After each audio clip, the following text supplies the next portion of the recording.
오늘은 라합에 대해서 보려고 합니다. 라합, 종종 우리가 듣는 이름 중에 한 이름인데요. 라합이라고 하는 이름의 뜻은 넓다라는 뜻을 가지고 있고요. 라합은 가나안 사람이었습니다. 이스라엘 사람이 아니고요. 하나님께서 약속을 주신 약속 백성이 아니었어요. 가나안 땅에 살고 있었던 여인이었는데 직업은 기생이었다고 성경은 말씀해주고 있습니다. 여호수아가 정탐꾼 출신 아닙니까? 그래서 가나안 땅에 들어가서 여리고성을 점령하기 전에 그 여리고성이 어떤 성인지 우리가 어떻게 그 땅에 들어가야 하는지 정탐하기 위해서 정탐꾼을 보내는데요. 모세와 좀 다른 부분이 있어요. 모세는 정탐꾼을 몇 명 보냈죠? 12명이나 보냈어요. 정탐꾼을 너무 많이 보냈어요. 그러니까 그 많이 보낸 사람들이 돌아와서 그 중에 10명이 뭐라 그래요? 야, 우리가 보니까 그 땅에 들어가면 우리 다 죽게 될 거야. 그 사람들이 보기에 우리는 메뚜기 같은 존재야. 우리가 그 땅에 들어가 보니까 젖과 꿀이 흐르는 땅이 맞지만 그 땅에 장대한 거인들이 살고 있기 때문에 우리가 지금 그 땅에 들어갔다가는 다 죽게 될 거야. 이렇게 말을 했다는 거죠. 이것을 경험했던 여호수아가 정탐꾼을 또 다시 보내게 되는데 딱 2명만 보내게 됩니다. 그 두 사람의 이름을 성경은 기록하고 있지는 않아요. 이 두 사람이 여리고성에 들어갔는데 이 여리고성에 그냥 막 돌아다니다가 보면 자기들의 신분이 발각이 될 수도 있잖아요. 그래서 어디에 들어가느냐? 기생 라합의 집에 들어갔다는 거예요. 여호수아서 2장 1절에 보니까 눈의 아들 여호수아가 시딤에서 두 사람을 정탐꾼으로 보내며 이르되 가서 그 땅과 여리고를 엿보라 하매 그들이 가서 라합이라 하는 기생의 집에 들어가 거기서 유숙하더니라고 말씀하고 있어요. 기생집인데 아마 여관 같은 역할도 했던 곳이었던 것으로 보여져요. 그러면 여리고성이 어디 있느냐? 여기 있어요. 요단강을 건너서 가나안 땅의 첫 번째 성이 바로 여리고성인데요. 이 여리고성이 어떤 성이냐? 세계에서 가장 오래된 도시 중에 하나라 그래요. 그리고 이 성은요, 견고한 철갑성이라고 그러는데요. 외성과 내성으로 구성된 이중 성벽을 가지고 있는 구조예요. 성벽이 하나 뚫리면 그 안에 성벽이 또 있는 거예요. 그러니까 가나안 땅에 들어가려면 이 여리고성을 반드시 통과해야 하는데 이 여리고성을 무너뜨리기가 쉽지 않은 성이었다고 하는 것이죠. 어쨌든 가나안 땅에 많은 사람들이 오고 가기 위해서는 여리고성을 통과해야 되기 때문에 많은 사람이 여리고성을 왔다 갔다 했을 거예요. 그래서 들어갔을 때는 별로 큰 문제 없이 들어갔던 것으로 보여져요. 그런데 여호수아가 보낸 이 2명의 정탐꾼이 들어갔다는 소식이 여리고 왕에게 들린 거예요. 그런데 이 사람들도 이미 이 이스라엘 백성들이 요단강 동편에서 있었던 사건들에 대해서 너무나 잘 알고 있는 거예요. 이 사람들이 40년 동안 광야에서 돌다가 동쪽 지역에 있는 민족들과 전쟁을 했고 그 전쟁에서 이 사람들이 승리했다고 하는 이 소식을 이미 접하고 있어요. 그리고 이 사람들이 요단강을 건넜다는 것도 이미 알고 있어요. 그러니 여리고성으로서는 긴장을 안 할 수가 없죠. 왜냐하면 동쪽에서 전쟁이 있었는데 그 전쟁에서 이 사람들이 승리했거든요. 그리고 요단강을 건넜다는 건 뭘 얘기하는 거예요? 이제 곧 여리고와 전쟁이 있을 것이라고 하는 것을 이 사람들도 잘 알고 있는 거죠. 그런데 이 2명의 정탐꾼들이 들어왔다는 소식을 듣게 되니까 그러면 이 사람들을 잡아 죽여야 되겠다라고 하는 생각을 하게 된 거죠.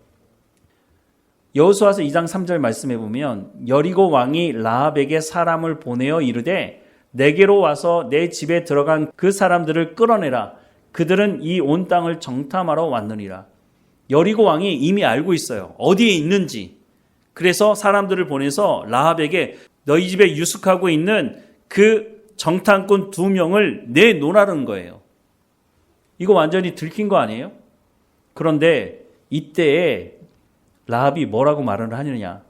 4절 말씀해 보니까 그 여인이 그 2 사람을 이미 숨긴지라. 그 여인 누구예요? 라합이 이 2 사람을 숨겼다고 말하고 있어요. 이미. 이게 무슨 말인지 아시겠습니까? 라합은요, 이스라엘 백성이 아니에요. 라합은 가나안 땅에 살고 있는 여리고 성에 살고 있는 사람이란 말이죠. 그러니까 이 말이 무슨 말이냐면 만약에 이 사실이 들통이 난다면 라합은요 죽는 거죠. 그러니까 이미 그 두 사람을 숨겼다고 하는 것은 이 라합이 생명을 걸고 이 사람들을 숨겼다고 말을 하고 있는 거죠. 그러면서 뭐라고 말하느냐? 거짓말을 할 수가 없죠, 지금. 왜냐하면 알고 왔거든요. 이 라합의 집에 두 사람이 있다는 것을 알고 왔기 때문에 거짓말을 할 수가 없어요. 그래서 뭐라고 말하느냐? 과연 그 사람들이 내게 왔었으나 사실이다. 우리 집에 왔었다. 그런데 뭐라고 말하느냐? 그들이 어디에서 왔는지 나는 알지 못하였고 그 사람들이 정탐꾼인지 내가 어떻게 아냐? 그냥 우리 집에 여관을 하니까 우리 집에서 머문다고 하니까 내가 방을 내줬을 뿐이다. 많은 사람들이 우리 집을 오가는데 내가 누가 정탐꾼이고 누가 이스라엘 백성인지 아느냐. 그들이 와서 나는 방을 내줬을 뿐이다 라고 하는 걸 이야기하는 거죠. 5절 말씀에 그 사람들이 어두워 성문을 닫을 때쯤 되어 나갔으니 그 사람들이 성문 닫을 때 나갔다 라고 얘기하는 거예요. 어디로 갔는지 내가 알지 못하나 급히 따라가라. 내가 그 사람들이 어디로 갔는지 어떻게 아느냐. 성문 밖으로 나갔는데 우리 집에 온 것은 사실이다. 그러나 나갔다 라고 얘기하는 거죠. 그리하면 그들을 따라잡으리라 하였으나 그가 이미 그들을 이끌고 지붕에 올라가서 그 지붕에 버려놓은 3대에 숨겼더라 라고 말씀하고 있습니다. 라합이 자기의 생명을 걸고 이 두 사람을 지킨 거예요.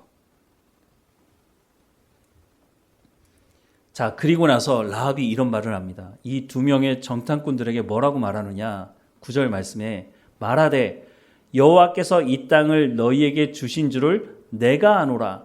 우리가 너희를 심히 두려워하고 이 땅 주민들이 다 너희 앞에서 간담이 농나니라고 말씀을 하고 있어요. 지금 라합이 뭐라고 말하고 있어요? 여호와께서 이 땅을 너희에게 주신 줄을 내가 아노라. 라합이 어떻게 이걸 알았을까요? 사람들에게 소문이 쫙 퍼지긴 했을 거예요.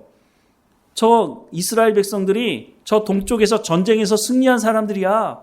저 사람들이 믿는 하나님이 이 땅을 주신다고 했대. 그런 얘기는 들었겠지만 여리고 성이 그냥 무너뜨릴 수 있는 성이 아니라는 거예요. 두 겹으로 된 아무도 쉽게 여리고 성을 점령할 수 없는 그런 성이었단 말이죠.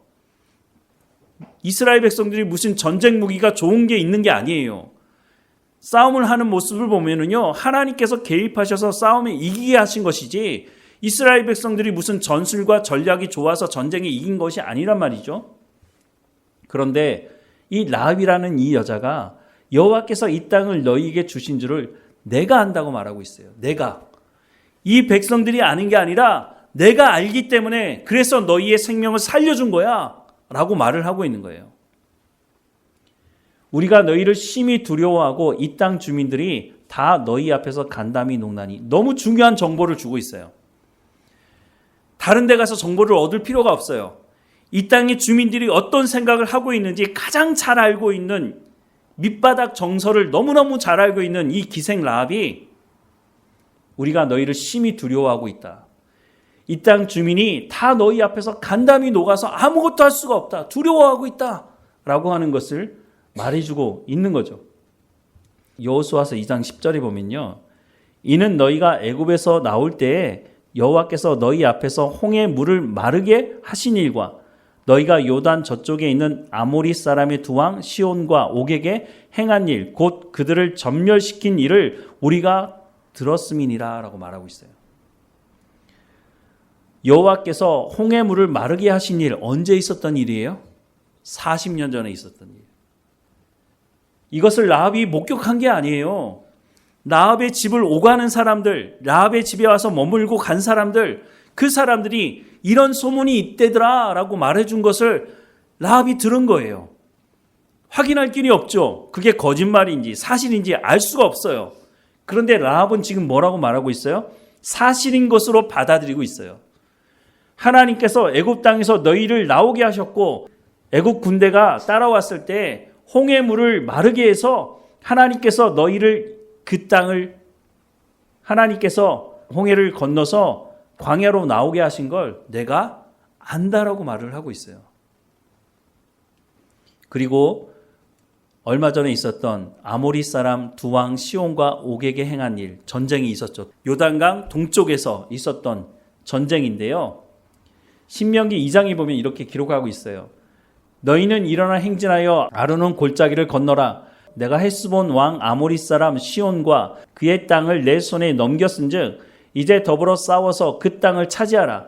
33절에 우리 하나님 여호와께서 그를 우리에게 넘기심에 우리가 그와 그의 아들들과 그의 모든 백성을 쳤고 그때 우리가 그의 모든 성읍을 점령하고 그의 각 성읍을 그 남녀와 유아와 함께 하나도 남기지 아니하고 진멸하였고 다만 그 가축과 성읍에서 탈취한 것은 우리의 소유로 삼았으며 우리 하나님 여호와께서 그 모든 땅을 우리에게 넘겨주심으로 아르논 골짜기 가장자리에 있는 아로엘과 골짜기 가운데에 있는 성읍으로부터 길르앗까지 우리가 모든 높은 성읍을 점령하지 못한 것이 하나도 없었으나 라고 말씀을 하고 있어요.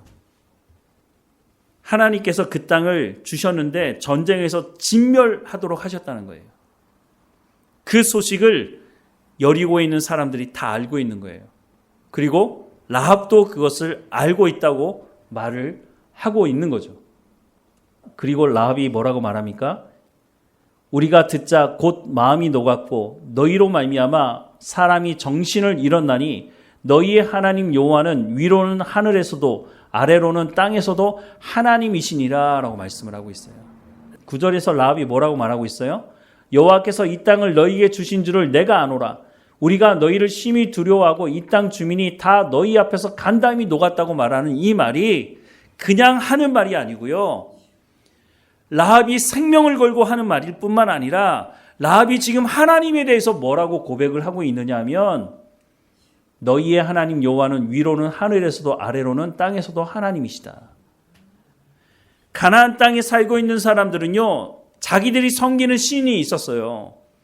바알 신이 있었고 아세라 신이 있었어요. 농사를 짓는 사람들이었기 때문에 바알 신은 하늘에서 비를 내리는 신이었고요. 아세라 신은 땅을 풍요롭게 하는 땅의 신이었어요. 그 신을 섬기던 사람들이었거든요. 그 땅에는 하나님을 섬기는 사람이 없었단 말이죠. 라합은 그냥 소문으로만 들었어요. 물론 최근에 요단 동편에서 전쟁이 있었던 그것도 사실 직접 본 게 아니잖아요. 그 소식을 들었을 뿐이에요. 그런데 그 라합이 지금 뭐라고 말하고 있어요? 너희의 하나님 여호와는 위로는 하늘에서도 아래로는 땅에서도 하나님이시다. 하나님 외에는 신이 없다라고 고백을 하고 있는 거예요. 누가요? 기생 라합이. 이건 어마어마한 고백을 하고 있는 거예요. 라합이 하나님을 만나서 하나님의 백성이 된 약속을 받은 사람이 아니란 말이죠. 그냥 자기 직업을 가지고 그냥 많은 사람들이 오고 가는 여관집을 하던 사람이었단 말이죠. 그런데 이 라합이 어떻게 보면 그 당시에는 최하층에 있는 사람일 수도 있을 거예요. 그런데 이 사람의 입에서 하나님이 어떤 분이시라고 하는 것을 고백하고 있다고 하는 거예요. 출애굽기 15장에 보면 이런 말씀이 있어요. 여러 나라가 듣고 떨며 블레셋 주민이 두려움에 잡히며 에돔 두령들이 놀라고 모압 영웅이 떨림에 잡히며 가나안 주민이 다 낙담하나이다. 출애굽해서 하나님께서 말씀하신 그 말씀이 지금 어떻게 되고 있어요? 라합의 입을 통해서 성취되고 있다고 하는 것을 성경이 말씀해주고 있다고 하는 거예요. 이 라합이 신약 성경에도 등장을 하는데요. 야고보서 2장 25절부터 26절 말씀해 보면 또 이와 같이 기생 라합이 사자들을 접대하여 다른 길로 나아가게 할 때에 행함으로 의롭다 하심을 받은 것이 아니냐. 영혼 없는 몸이 죽은 것 같이 행함이 없는 믿음은 죽은 것이니라 라고 말씀하고 있어요. 이 말씀 앞에 누구를 예로 들고 있느냐 하면 아브라함을 예로 들고 있어요. 행함이 없는 믿음은 그 자체가 죽은 것이다 라고 말을 하면서 첫 번째 예를 든 사람이 아브라함이에요. 아브라함이 하나님의 말씀을 듣고 100세에 얻은 그 아들을 하나님께서 지정하신 땅에 가서 번제로 바치려고 했잖아요. 그냥 믿는다고 말만 하는 것이 아니라 하나님께서 네가 사랑하는 네 아들 독자를 번제로 바치라고 했을 때 아브라함이 머뭇거리지 않고 아침에 일찍이 일어나서 3일 길을 가서 하나님께서 지정하신 그 모리아 산에 올라가서 정말로 그 아들을 묻고 칼을 들어서 아들을 치려고 했단 말이죠. 그때 하나님께서 아브라함아 아브라함아 하면서 그 일을 중지시키죠. 그래서 하나님 뭐라고 말씀하세요? 네가 이제는 정말로 내가 말하는 하나님의 말씀을 정말로 믿고 순종하는 줄 내가 알았다라고 성경은 말씀하고 있어요. 행함이 없는 믿음은 그 자체가 죽은 것이다 라고 말씀을 하는 거에 가장 첫 번째 예로 든 사람이 아브라함이에요. 그리고 두 번째 예를 든 사람이 라합이에요. 아브라함과 견줄 만한 믿음을 가진 사람으로 라합을 이야기하고 있는 거예요. 이스라엘 역사 속에 행함이 있는 믿음을 가진 사람이 얼마나 많겠어요.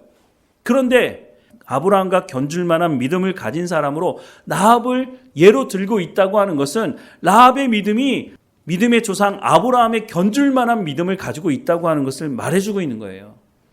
그냥 여리고성에 한 여자가 살고 있었는데 그 여자가 우연히 정탐꾼을 만나가지고 정탐꾼에게 그냥 그런 말을 해주고 그 여자는 살아남았다. 그런 이야기를 하고 있는 게 아니에요. 라합이 하나님에 대한 신앙의 고백을 한 것은 아브라함이 하나님의 고백을 한 것과 견줄 만한 믿음이라고 하는 것을 야고보서는 말씀해주고 있다고 하는 것이죠. 또 히브리서 11장 31절 말씀해 보면요. 믿음으로 기생 라합은 정탐꾼을 평안히 영접하였으므로 순종하지 아니한 자와 함께 멸망하지 아니하였다라고 말씀하고 있어요. 라합에 대한 내용은요. 여호수아서 2장에 간단하게 나올 뿐이에요. 한 기생이었던 여자가 정탐꾼을 만나서 그 정탐꾼들을 숨겨줬고 정탐꾼들에게 정보 하나를 줬을 뿐이에요. 그게 다예요. 그런데 신약 성경에서도 이렇게 다루는 것을 보면 라합의 믿음이 아브라함 못지않은 믿음이었다라고 하는 것을 우리가 알 수가 있는 거죠. 이 라합은요, 여기서 끝나지 않습니다. 이 라합이 하나님에 대한 신앙의 고백을 하고 난 이후에 여리고성의 모든 사람들이 진멸하는데 이 라합의 집에 있는 사람들은 다 구원을 받게 됩니다. 여호수아서 6장 말씀해 보면 여호수아가 그 땅을 정탐한 두 사람에게 이르되 그 기생의 집에 들어가서 너희가 그 여인에게 맹세한 대로 그와 그에게 속한 모든 것을 이끌어내라 하며 정탐꾼들이 돌아가서 우리에게 이런 일이 있었습니다라고 보고하는데 라합에 대해서 얘기 안 할 수가 없는 거죠. 그리고 그 전에 라합과 어떤 계약을 맺죠? 당신들이 들어올 때에 내가 빨간 리본을 달아놓을 테니까 당신들이 들어올 때 나를 살려줘라. 내가 당신들을 살려주지 않았느냐라고 약속을 하죠. 그것을 여호수아에게 얘기했을 때 여호수아가 이제 이 말을 하고 있는 거죠. 23절에 정탐한 젊은이들이 들어가서 라합과 그의 부모와 그의 형제와 그에 속한 모든 것을 이끌어내고 또 그의 친족도 다 이끌어내어 그들을 이스라엘의 진영 밖에 두고 무리가 그 성과 그 가운데에 있는 모든 것을 불로 사르고 은금과 동철 기구는 여호와의 집 곳간에 두었더라. 여호수아가 기생 라합과 그의 아버지의 가족과 그에게 속한 모든 것을 살렸으므로 그가 오늘까지 이스라엘 중에 거주하였으니 이는 여호수아가 여리고를 정탐하려고 보낸 사자들을 숨겼음이었더라 라고 말씀하고 있어요. 자, 근데 여기서 끝나지 않아요. 라합이 어디에 등장하느냐? 예수님의 족보에 등장을 해요. 마태복음 1장에 보면요. 살몬은 라합에게서 보아스를 낳고 보아스는 룻에게서 오벳을 낳고 오벳은 이새를 낳고 이새는 다윗 왕을 낳으니라 라고 말하고 있어요. 라합이요. 다윗 왕의 조상이 되어 있어요. 그런데 여기 살몬이라고 하는 사람이 등장하잖아요. 이 살몬이라고 하는 사람 도대체 누구냐? 사실 잘 모르지만 두 명의 정탐꾼 중에 한 사람이 살몬이 아니었나라고 추측을 해요. 라합이라고 하는 여자를 어떻게 보면 그 사람하고 어떻게 결혼을 해? 이렇게 생각할 수 있잖아요. 그런데 이 여자가 어떤 여자인지를 안다면 그 사람의 직업과 관계없이 그 입에서 하나님이 누구이신지를 고백하고 있다고 하는 것을 알게 된다면 보통 여자가 아닌 거죠. 그냥 그 사람의 직업을 가지고 그 사람을 평가할 수 있는 그런 여자가 아닌 거예요. 그것을 누가 알겠어요? 정탐꾼으로 들어갔던 사람이 아니면 이 여자의 진가를 아마 몰랐을 것 같아요. 그래서 아마도 2명의 정탐꾼 중에 한 사람이 살몬이었을 것이다 라고 추측을 하게 됩니다. 그리고 16절 말씀에 보면 야곱은 마리아의 남편 요셉을 낳았으니 마리아에게서 그리스도라 칭하는 예수가 나시니라 라고 말씀하고 있어요. 예수님의 족보에 몇 명의 여자들이 등장하는데요. 그 중에 한 사람으로 라합이 등장하고 있다고 하는 거예요.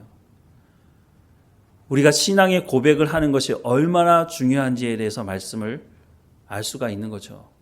신앙의 고백이라고 하는 것, 우리가 예배 때도 고백하지만 그 신앙 고백, 그 고백이 정말로 생명을 걸 만한 고백이었다고 하는 것을 라합을 통해서 우리가 확인하게 되고, 그 라합이 생명을 걸고 그 신앙의 고백을 했을 때에 그 여자의 이름이 예수님의 족보 안에 들어와 있다고 하는 것을 우리가 알게 됩니다.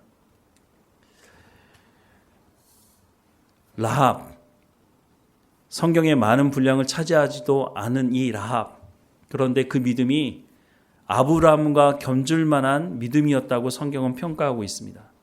왜냐하면 그냥 입으로만 믿는다고 말하는 것이 아니고요, 자기의 생명을 걸고 하나님이 누구이신지를 고백하고 있기 때문이라고 하는 것이죠. 우리가 지금 살아가는 이 시대는 예수 믿는다고 죽임을 당하는 그런 시대는 아니에요. 우리나라는 그렇죠.